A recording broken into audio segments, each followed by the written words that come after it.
अपने आप से नहीं उठाना है, लाइब्रेरी पीरियड होता है तब उठाया जाता है। ये बुक नहीं है, ये रिवीजन के लिए है आप लोगों का। हाँ देखो, मुझे मेरे लिए सबसे बेस्ट बुक यही है। सीबीएसई बोर्ड में भी यही चलती है और यूपी बोर्ड में भी एनसीईआरटी है। Nuclei, atom and nuclei. Nuclei और न्यूक्लियस में क्या अंतर है पहले तो यही बता दूं। न्यूक्लियस, से न्यूक्लियस, हाँ बताओ। न्यूक्लियस और न्यूक्लियाई।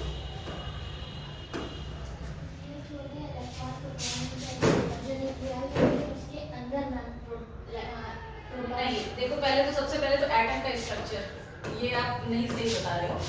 एटम के स्ट्रक्चर में क्या होता है, एक न्यूक्लियस होता है, उसके चारों तरफ ऑर्बिट होते हैं, यही होता है ना।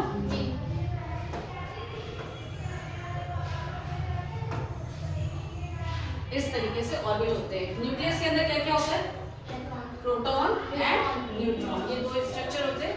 एटम मैं पढ़ा चुकी हूँ और मैं अभी बता रही हूँ न्यूक्लियस के बारे में। इसके बाहर इलेक्ट्रॉन होते हैं, जो कि डिपेंड करता है कि आप मतलब कौन सा एलिमेंट है, कौन सा एटम आप ले रहे हो, उसके हिसाब से आपका यहाँ पर इलेक्ट्रॉन का डिस्ट्रीब्यूशन होता है। जैसे मान लेते हैं मैंने लिया सोडियम। सोडियम का क्या है एटॉमिक नंबर 11, 2, 8, 1, यानी इनर मोस्ट में आएंगे 2, देन 8 इलेक्ट्रॉन्स और उसके बाद आखिरी में 1 इलेक्ट्रॉन। ठीक है, तो ये स्ट्रक्चर जो होते हैं, इलेक्ट्रॉन हमेशा ऑर्बिट में होते हैं, इसको हम कहते हैं ऑर्बिट, और ये पोर्शन कहलाता है न्यूक्लियस। अभी मैंने वर्ड यूज किया न्यूक्लियस, तो न्यूक्लियस और न्यूक्लियाई कोई डिफरेंट नहीं है। न्यूक्लियस मींस होता है सिंगल, एक एटम का न्यूक्लियस जो होगा, वो नाभिक जो होगा वो न्यूक्लियस कहलाएगा। और कई सारे एटम्स की अगर हम बात करें, उसका जो नाभिक होगा वो न्यूक्लियाई कहलाएगा। यानी कई प्लूरल है, सिंगुलर और प्लूरल आप लोगों ने पढ़ा है ना इंग्लिश में। सिंपल वही चीज है कि कई सारे न्यूक्लियाई, कई सारे न्यूक्लियस हो जाएंगे तो क्या कहलाएगा, न्यूक्लियाई। अगर हम एक की बात करें तो क्या होगा, न्यूक्लियस। तो यही डिफरेंस है न्यूक्लियस और न्यूक्लियाई में, सिंपल एक इंग्लिश का फ्रेज है। और ये स्ट्रक्चर होता है एटम का। मैंने एटम में रेडियस बताई थी, बताइए रेडियस ऑफ एटम कितनी होती है, 10⁻⁻10 मीटर। और रेडियस ऑफ न्यूक्लियाई जो होती है 10⁻⁻15 मीटर की होती है। 10⁻⁻10 मीटर का एटम होता है, एटम की रेडियस। अब ये डिपेंड करेगा कौन कौन से हम ले रहे हैं एलिमेंट, थोड़ा सा वेरिएशन होता है लेकिन ऑर्डर इतना ही रहता है। ठीक है, तो 10⁻⁻10 मीटर का रेडियस ऑफ एटम है और 10⁻⁻15 मीटर का रेडियस ऑफ न्यूक्लियाई, इसको हम 1 फर्मी भी कहते हैं, 1 फर्मी। ठीक है, 1 fermi is equal to 10⁻⁻15 metre. तो हम अभी इस चैप्टर में जो बात कर रहे हैं किसकी बात कर रहे हैं, न्यूक्लियस की। मैंने यहाँ लिखा है न्यूक्लियाई, बहुत सारे न्यूक्लियस होंगे उनकी बात करेंगे। तो यहाँ पर हम न्यूक्लियस की बात करेंगे, हम इस रेंज में आ गए। ये छोटी सी रेंज, रदरफोर्ड का एक्सपेरिमेंट बताया था आपको एटम में, उसमें बताया था कि जो न्यूक्लियस होता है बहुत छोटी सी रेंज होती है। तो एटम का रेडियस है ये 10⁵ टाइम्स बड़ा हो गया, इससे न्यूक्लियस की रेडियस से 10⁵ टाइम्स बड़ा हो गया। 10⁵ का मतलब कितना हो गया, 1 लाख। 1 लाख गुना एटम का साइज बड़ा होता है एज कंपेयर टू न्यूक्लियस। अब एटम कितना बड़ा होता है, अगर मैं एक डॉट लगाऊं, एक डॉट, इस डॉट में कम से कम मिलियंस ऑफ एटम है, इस एक डॉट में मिलियन, लाखों में एटम है। ठीक है, तो सोचो कि एटम कितना छोटा स्ट्रक्चर है, और एटम से भी छोटा स्ट्रक्चर किसका होता है, न्यूक्लियस का। तो हम उस छोटे स्ट्रक्चर में जा रहे हैं, बहुत छोटे स्ट्रक्चर में। ये सबको हेडिंग्स पड़ी हुई हैं, वो हेडिंग्स मैं आप लोगों को वन बाय वन बता दे रही हूँ। लिखा हुआ है परमाणु द्रव्यमान नाभिक की संरचना। तो मेरे पास जो सब हेडिंग्स होंगे उसको आप लोग नोट डाउन कर लीजिए कि इस चैप्टर में आप लोग पढ़ोगे क्या क्या। एटॉमिक मास,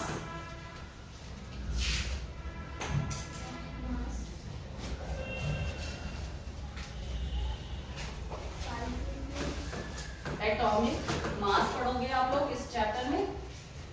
दूसरा पढ़ोगे second, structure of nucleus.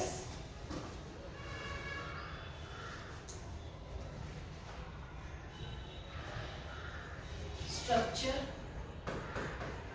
Of nucleus.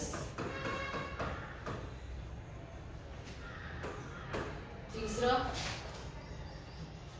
Third heading, neutron की डिस्कवरी किसने की, चैडविक ने। इसके बारे में बहुत डिटेल में नहीं पढ़ना है, बस न्यूट्रॉन पता होना चाहिए कि न्यूट्रॉन की डिस्कवरी हुई है। डिस्कवरी किसने की है, चैडविक ने। थर्ड वन इज नाभिक का साइज, यानी कि साइज ऑफ न्यूक्लियस। ये मैंने अभी आपको बताया ही है, बताया ना कितना साइज होता है, 10 की पावर -10 -15 मीटर यानी 1 फर्मी। फिर उसके बाद है आपकी नेक्स्ट हेडिंग है द्रव्यमान ऊर्जा, mass energy. Mass energy relation कभी सुना है इससे पहले केमिस्ट्री में?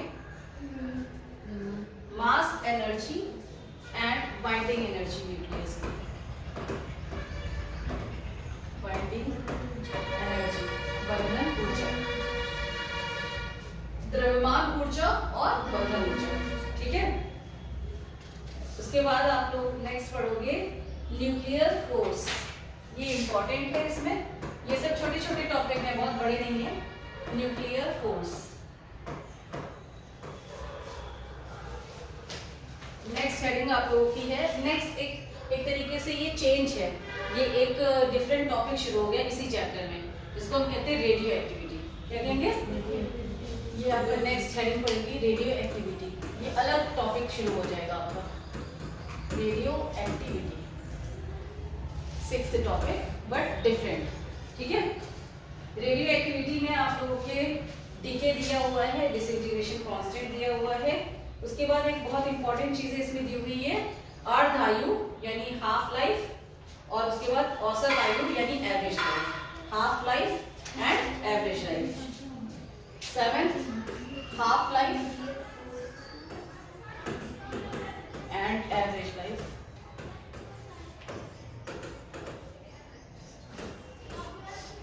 नेक्स्ट आ जाएगा आपको next heading, next and last heading है, क्योंकि बाकी कुछ टॉपिक सिलेबस से हटा दिए गए आपके बोर्ड एग्जाम के लिए, सिलेबस से हट गए हैं। लास्ट टॉपिक है इसमें nuclear fission and fusion, fission and fusion. अगर देखो नॉलेज बेसिस पे पढ़ना है तो इसमें और भी टॉपिक है, जैसे alpha decay, beta decay, gamma decay, ये सारा डीके भी इसमें दिया हुआ है। उसके बाद आप लोगों का सोलर एनर्जी भी दिया हुआ है, एटॉमिक बम भी दिया हुआ है, न्यूक्लियर बम भी दिया हुआ है, सब कुछ दिया हुआ है। लेकिन ये सारे टॉपिक आप लोगों के सिलेबस से हटे हुए हैं, तो आप लोगों को ओवरऑल में इतने टॉपिक पढ़ने हैं, ठीक है। ये 8 टॉपिक आप लोगों को एग्जाम की तैयारी के लिए सफिशिएंट है। बोर्ड एग्जाम में आप लोग इतना टॉपिक भी पढ़ने जा सकते हो। तो चलिए अब यहाँ से स्टार्ट करते हैं। सबसे पहले क्या है? Atomic mass. एटॉमिक मास कितना होता है? तो अच्छा, अगर हम मास नंबर की बात कर रहे हैं,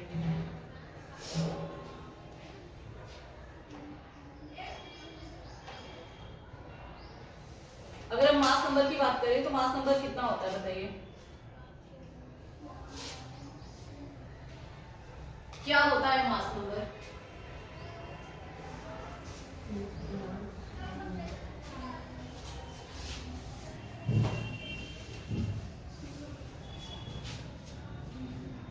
बताओ बेटा।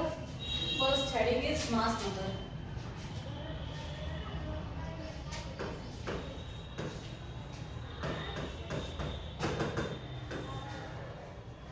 मैंने लिखा, अच्छा आप लोगों ने पीरियोडिक टेबल पढ़ी हुई ना, hydrogen, helium, lithium, beryllium, boron, carbon, nitrogen, ये सब याद है ना?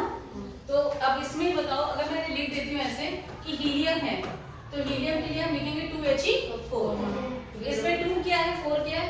2 है, 2 है परमाणु क्रमांक। हम लिखते हैं इस तरीके से ZXA, ऐसे ही लिखते हैं ना इस फॉर्म में। Z परमाणु क्रमांक को कहते हैं, A को क्या कहते हैं? इसको कहते हैं मास नंबर, द्रव्यमान संख्या कहते हैं। क्या कहते हैं? द्रव्यमान संख्या। तो यहाँ पे एटॉमिक नंबर जो होता है Z, ये किसके बराबर है? नंबर ऑफ, बताओ, नंबर ऑफ प्रोटॉन। एक एटम किससे मिलकर के बना है? इलेक्ट्रॉन, प्रोटॉन, न्यूट्रॉन, जिसमें प्रोटॉन और न्यूट्रॉन न्यूक्लियस के अंदर रहते हैं और इलेक्ट्रॉन ऑर्बिट में रोटेट कर रहा होता है। तो यहाँ Z जो होता है वो नंबर ऑफ प्रोटॉन या नंबर ऑफ इलेक्ट्रॉन को कहते हैं। प्रोटॉन पे प्लस चार्ज होता है, इलेक्ट्रॉन पे माइनस चार्ज होता है। तो जब हम प्रोटॉन का प्लस चार्ज और माइनस चार्ज इलेक्ट्रॉन का दोनों को ऐड करते हैं तो नेट चार्ज कितना हो जाता है? 0। -2, अगर यहाँ पे 2 लिखा हुआ है तो -2 इलेक्ट्रॉन पे चार्ज हो गया और +2 प्रोटॉन पे चार्ज हो गया, तो -2 + 2 मिलकर के क्या हो जाएगा? नेट रिजल्ट इसका 0 होगा। तो an atom is electrically neutral, यानी उसमें कोई भी चार्ज नहीं होता है। ठीक है, इतना क्लियर है? एटम पे कोई चार्ज नहीं होगा क्योंकि इसमें इलेक्ट्रॉनों की संख्या और प्रोटॉनों की संख्या बराबर होती है, जिसको हम कहते हैं क्या चीज? एटॉमिक नंबर, परमाणु संख्या।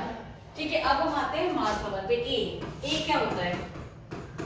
Number of proton plus number of neutron. Neutron को कैपिटल एन से रिप्रेजेंट करते हैं, प्रोटॉन को पी से रिप्रेजेंट करते हैं, इलेक्ट्रॉन को ई से रिप्रेजेंट करते हैं। प्रोटॉन को हम इस तरीके से लिखते हैं, एक प्रोटॉन को ऐसे लिखेंगे, एक न्यूट्रॉन को चार्ज उस पे 0 होता है और उसका जो मास नंबर होता है वो 1 होता है, 0 एंड 1 लिखते हैं। एक इलेक्ट्रॉन पे -1 e0 लिखते हैं। इस पे चार्ज कितना हो जाता है? मास नंबर, इसका मास लगभग हम 0 मानते हैं, AMU में इसका मास 0 होता है और इस पे एटॉमिक नंबर यानी इस पे चार्ज जो होता है वो -1 का होता है। ठीक है, ये प्रोटॉन, न्यूट्रॉन और इलेक्ट्रॉन का रिप्रेजेंटेशन है। ठीक है, तो जब हम एटॉमिक नंबर की बात करें तो number of proton plus number of neutron को हम कहते हैं एटॉमिक नंबर। तो यहाँ पे जो 4 लिखा हुआ है ये एटॉमिक नंबर है, sorry this is mass number, atomic mass, this is mass number. और ये जो A है ये क्या कहलाएगा? Mass number. और मास नंबर का मतलब होता है number of proton plus number of neutron. ये नंबर्स में आ रहा है, अभी हमने इसको किलोग्राम या AMU में किसी में कन्वर्ट नहीं किया है, ये किस में आ रहा है? नंबर्स में आ रहा है। क्लियर है? अब ये जो नंबर है ये प्रोटॉनों और न्यूट्रॉन की संख्या है, लेकिन हम एटॉमिक मास और मास नंबर को अगर डिस्क्राइब करें तो दोनों में अंतर है। इसको क्या कह रहे हैं? Mass number. और मैंने क्या हेडिंग क्या डाली हुई है? Atomic mass. जो आपकी हेडिंग पढ़ी हुई थी उसमें क्या पढ़ा हुआ था? Atomic mass. यही पढ़ा है ना? एटॉमिक मास, परमाणु द्रव्यमान। ठीक है, परमाणु द्रव्यमान और द्रव्यमान संख्या दोनों में थोड़ा सा अंतर है। बताओगे क्या अंतर है? आपकी बॉडी में मास है, पता ही ना? मास है। अच्छा, अगर आपके बालों को हटा दिया जाए बाय चांस, एक बार मैं अपने बालों को चलो कहती हूँ हटा दिया जाए, तो क्या द्रव्यमान में हमारे में कोई कमी आएगी, कोई या कोई एक्सेस हो जाएगा? बालों का मास कितना होता है? बहुत कम, द्रव्यमान बहुत कम होता है। तो अगर हम हटा दें तो बहुत ज्यादा फर्क नहीं पड़ने वाला है, बहुत हल्का सा फर्क पड़ने वाला है। ठीक है, वही अंतर यहाँ एटम के केस में मास नंबर और एटॉमिक मास में होता है। यहाँ पे जो हम ले रहे हैं मास नंबर, अगर हम इसमें इलेक्ट्रॉनों का मास जोड़ दें, किसका मास जोड़े? यहाँ पे मैंने बनाया, ये न्यूक्लियस है, न्यूक्लियस में क्या होते हैं? प्रोटॉन और न्यूट्रॉन, और बाहर क्या होते हैं? इलेक्ट्रॉन, बाहर इलेक्ट्रॉन्स, ये इलेक्ट्रॉन्स है। ठीक है, अब यहाँ पे देखो, अगर हम इलेक्ट्रॉन के मास को भी जोड़ दें तब बनता है एटॉमिक मास। एक एटम में 3 पार्टिकल्स हैं, प्रोटॉन है, न्यूट्रॉन है और इलेक्ट्रॉन है। हमने मास नंबर जब बनाया था A, उसमें केवल प्रोटॉन और न्यूट्रॉन थे, लेकिन इलेक्ट्रॉन भी तो है। ये सबसे सॉलिड स्ट्रक्चर है, लेकिन इसके बाहर इलेक्ट्रॉन भी तो मूव कर रहे हैं ना। तो इलेक्ट्रॉन जो मूव कर रहे हैं, जो हल्के हैं, इसका मास नंबर कितना होता है? 0। AMU में एटॉमिक मास यूनिट में कितना होता है? 0। लेकिन कुछ तो मास है ना, 1 AMU कितना होता है? 1.67 into 10 to the power -27 kg। 1 AMU is equal to 1.67 into 10 to the power -27 kg। यानी कुछ तो मास है ना, वो जो कुछ मास है वो अगर हम इसमें ऐड कर दें तो क्या बन जाएगा? Sorry, atomic mass. Clear? Atomic mass में क्या होता है? इलेक्ट्रॉन का मास जुड़ जाता है। यानी अब मैं अगर यहाँ पे डालूं पूरी प्रॉपर एटॉमिक मास की वैल्यू, तो एटॉमिक मास कितना होना चाहिए?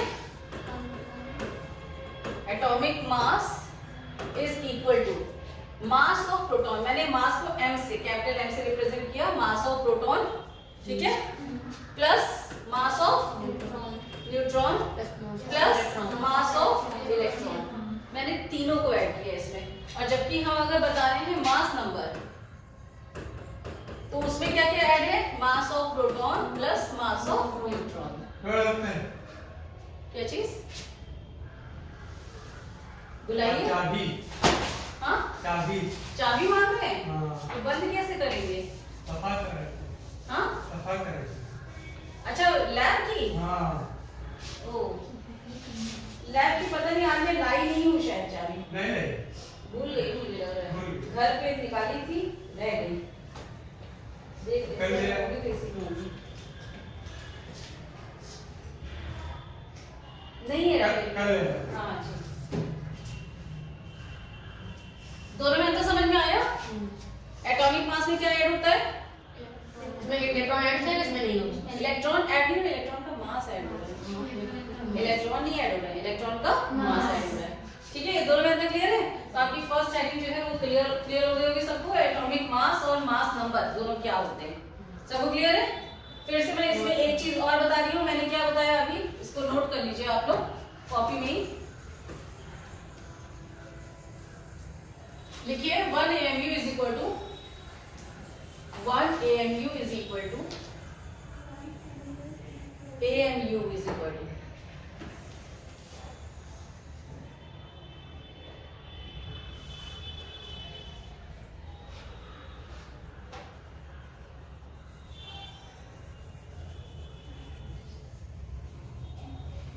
कितना बताया मैंने, वैल्यू बताओ। हाँ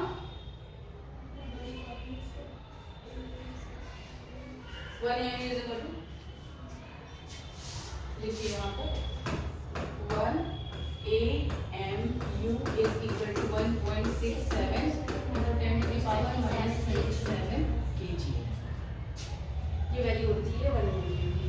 और एनर्जी की फॉर्म में लिख लीजिए 1 AMU 931 MeV के इक्विवेलेंट होता है, इक्विवेलेंट होता है 1 AMU is equal to 931 MeV।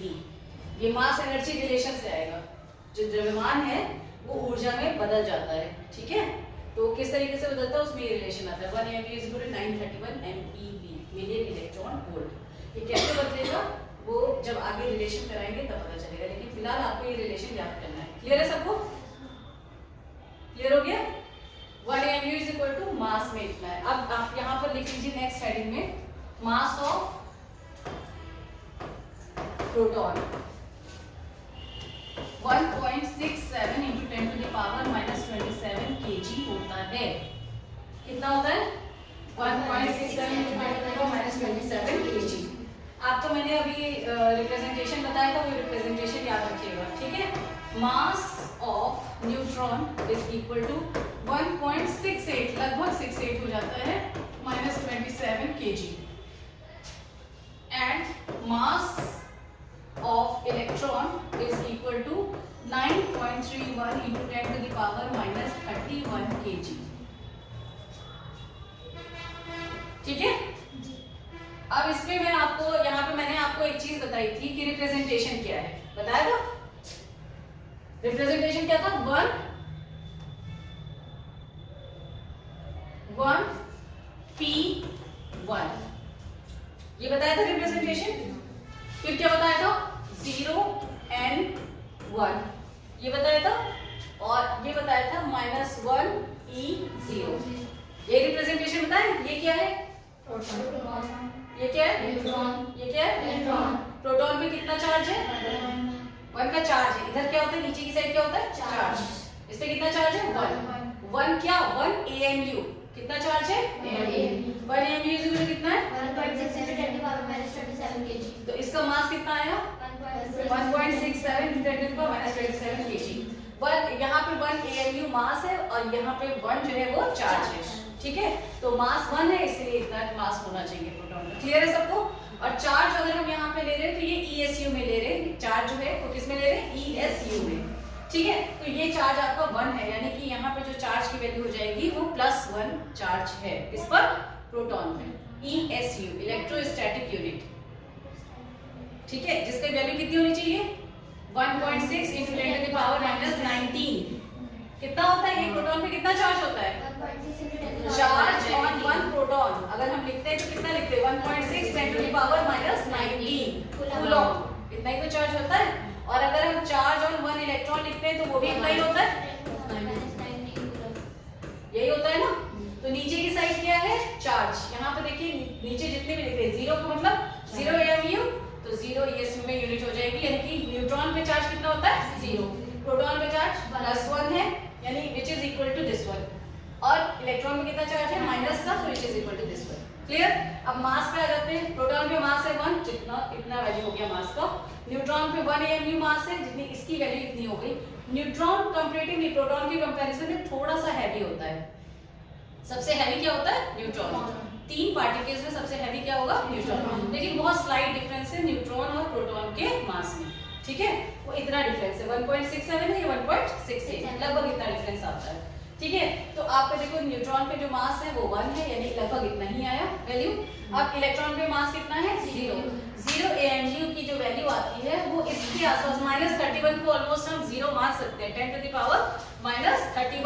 kg।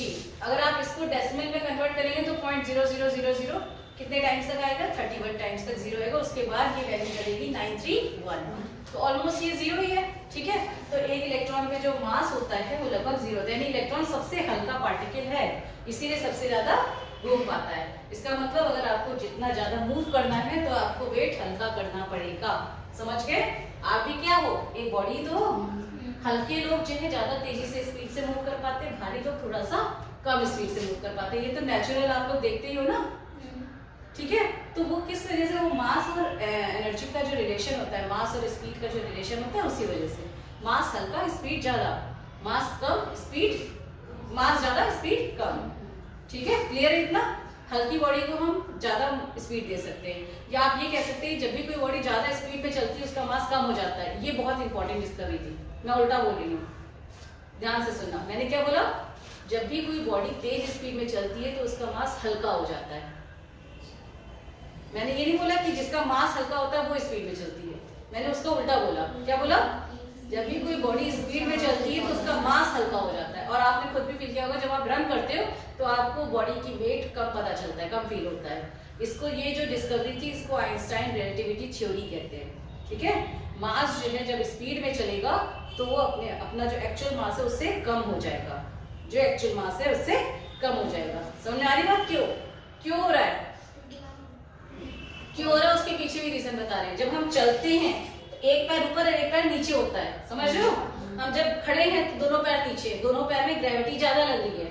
ये हम हैवी बॉडी की बात कर रहे हैं, दोनों पैरों में ग्रेविटी ज्यादा लग रही है। जब हम रन करते हैं तो एक बार में एक पैर नीचे आता है, होता है। जब हम चलते हैं तब भी एक बार में एक ही पैर नीचे आता है, एक पैर हवा में होता है। तो जब एक पैर पे ग्रेविटी लगेगी तो वो कम हो जाएगी। जब ग्रेविटी कम हो जाती है तो बॉडी हल्की महसूस करेगी। ग्रेविटी क्या होती है, बॉडी का वेट किससे पता चलता है, उसकी ग्रेविटी से, ठीक है। Gravity depends on mass.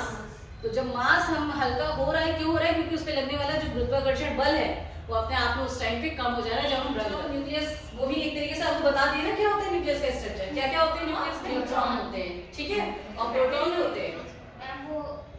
Football का मैच खेल रहे होते हैं, एक्चुअल में फुटबॉल का मैच खेल रहे होते हैं। फुटबॉल क्या होती है, पास होती है एक प्लेयर से दूसरे प्लेयर के बीच में, तो उन दोनों के बीच में फुटबॉल का मैच चल रहा होता है।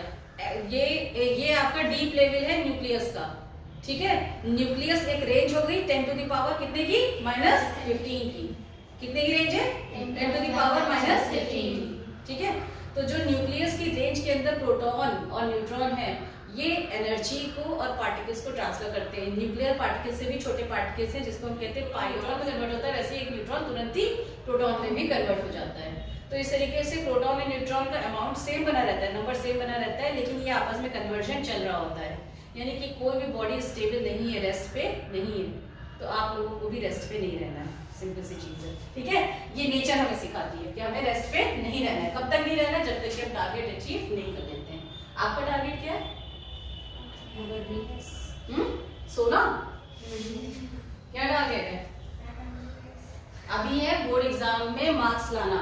कितने परसेंट, 95 आ जाएंगे इस तरीके से कि आपके बोर्ड एग्जाम में 80% के अराउंड मार्क्स आ जाए। क्लियर है इतना। तो लेकिन वो टारगेट मैं पहले से ही बता रही हूँ, बनाना चाहिए बहुत पहले से। अब स्ट्रक्चर ऑफ न्यूक्लियस में एक चीज और है जो आप लोगों की रह गई है, स्ट्रक्चर ऑफ न्यूक्लियस, नाभिक की संरचना। इसमें रह क्या गया है कि एक रिलेशन होता है R = R0 a to the power 1/3। ये एक रिलेशन बहुत इंपॉर्टेंट है, इसी से अभी डेंसिटी निकलने वाली है। ये रिलेशन आपको सिर्फ याद करना है कि जो R है वो रेडियस है, R to the power Q, radius का Q एटॉमिक नंबर के, ये A क्या है, एटॉमिक नंबर, जो सिंबल शुरू में बता देंगे वही सिंबल चलेंगे इस चैप्टर में, ठीक है। एटॉमिक नंबर के डायरेक्टली प्रोपोर्शनल है। तो R जब आएगा तो A की पावर कितनी हो जाएगी, 1/3। जब 1/3 हो जाएगी तो प्रोपोर्शनलिटी को हटाने के लिए हमें कांस्टेंट लाना होगा, वो क्या हो जाएगा, R0, ठीक है। तो जैसे जैसे एटॉमिक नंबर बढ़ता जाता है वैसे वैसे R की वैल्यू क्या होगी, बढ़ेगी, रेडियस बढ़ेगी। लेकिन बहुत कम वेरिएशन, देखिए जो भी एटॉमिक नंबर बढ़ेगा, मान लीजिए हाइड्रोजन से हम हीलियम में गए तो एटॉमिक नंबर कितना हो गया, 1 से 4 हो गया।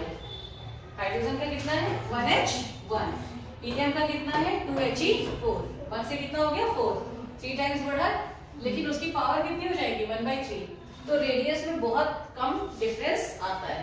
क्लियर है इतना? तो ये आपको बस ये डेटा याद करना है कि जो स्ट्रक्चर होता है वो इतना छोटा 1.2 × 10⁻⁻15 मीटर, ठीक है, ये R नॉट की वैल्यू है। तो ये मैंने आपको जो 1 फर्मी बताया था 10⁻⁻15 उतनी तो वैल्यू आ रही है, 1.2 से तो खास फर्क नहीं पड़ा। ये कितनी है? 10⁻⁻15 की ऑर्डर की। यही जो डिस्कवरी की गई थी कि न्यूक्लियस का साइज कितना होना चाहिए, लगभग 1 × 10⁻1.2 को 1 ही हम रख सकते हैं ना राउंड ऑफ करने पर भी, तो 1 × 10⁻⁻15 मीटर यानी 1 फर्मी के ऑर्डर की होती है। ये एटम का स्ट्रक्चर, न्यूक्लियस का स्ट्रक्चर, नॉट एटम, न्यूक्लियस का स्ट्रक्चर इतना है। समझ गए? नाभिक की संरचना सबको क्लियर है? लिख लीजिए ये।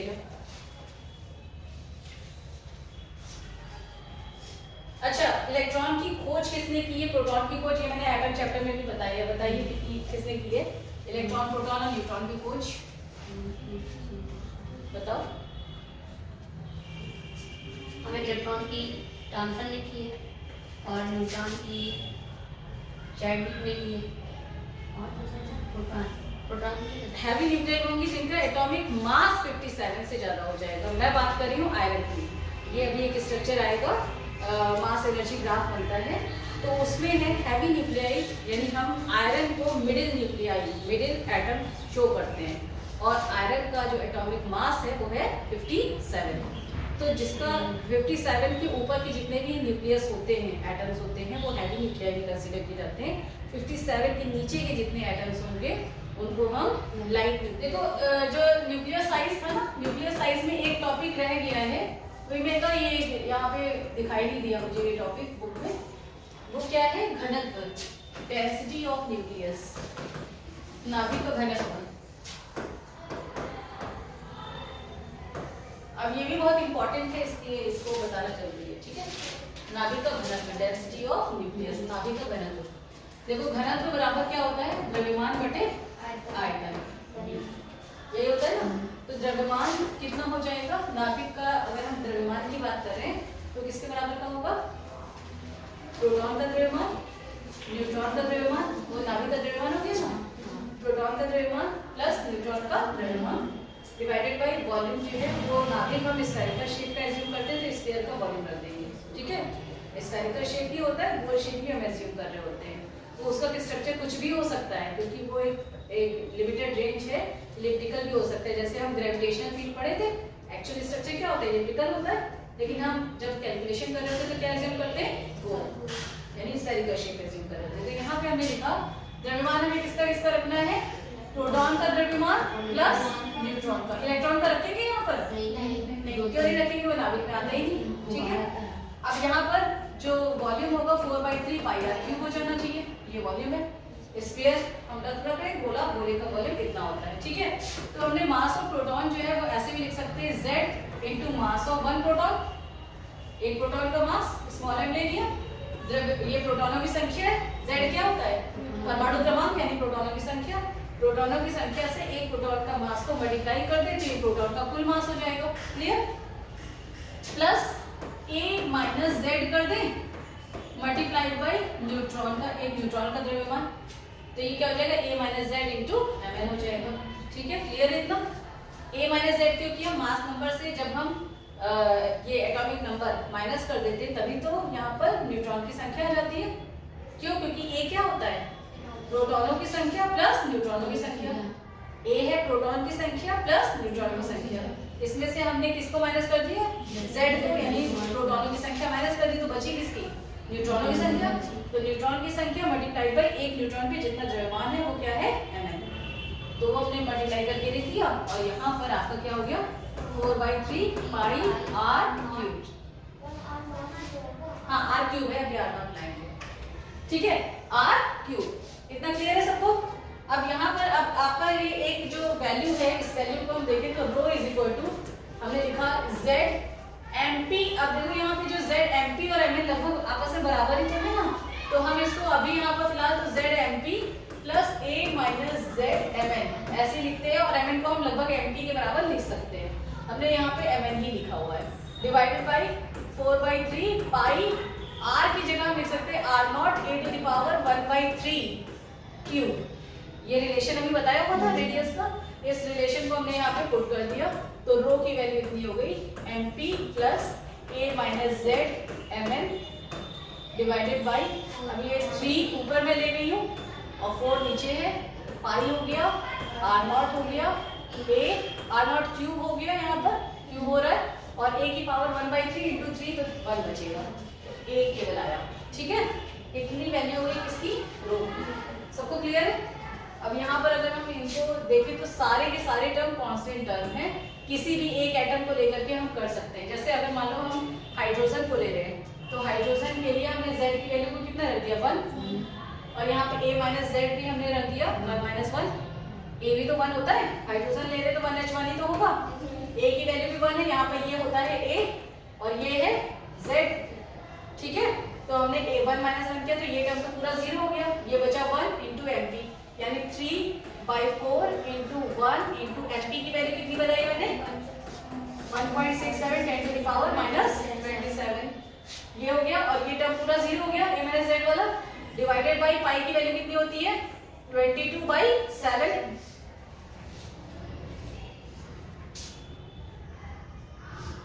ठीक है 22/7, तो 7 को हम ऊपर ले जा रहे हैं। ओके, r नॉट की वैल्यू आप लोगों को यहाँ पे बताई गई थी 1.2 10 टू द पावर माइनस 15 का क्यूब हो जाएगा, ये r नॉट क्यूब हो गया, बचा क्या केवल a कितना है 1, इतना ही तो है, हम हाइड्रोजन ले रहे हैं तो a की वैल्यू हमने रख दी 1।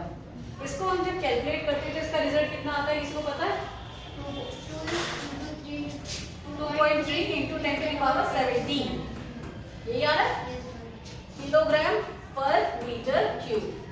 अब आप ये समझ रहे हो ये कितना है 2.3 इंटू 10 टू द पावर, पृथ्वी का घनत्व है उससे बहुत ज्यादा बड़ा किसका घनत्व है, नाभिक का घनत्व। और आपको बता दें कि इस यूनिवर्स की, इस पूरे ब्रह्मांड की सबसे ज्यादा हाईएस्ट डेंसिटी इतनी ही है, यानी सबसे डेंस जो स्ट्रक्चर है इस न्यूक्लियस में जो प्रेजेंट है वो क्या है, नाभिक। सबसे भारी हो, समझ लो घनत्व को हम भारीपन से मेजर करते हैं, तो एक तरीके से देखा जाए उसके आकार के हिसाब से सबसे भारी चीज क्या है, नाभिक। समझ में आ गई बात? मतलब जितना बड़ा स्ट्रक्चर होता जाएगा उसकी डेंसिटी कोई जरूरी नहीं है कि वो उतनी बड़ी हो, सॉलिड स्ट्रक्चर भी तभी, तो जरूरी नहीं उसका घनत्व बड़ा हो। सबसे छोटा जो स्ट्रक्चर है इस ब्रह्मांड का वो सबसे ज्यादा घनत्व का है। क्लियर है? तो इसीलिए ये टर्म इंपॉर्टेंट था, इसको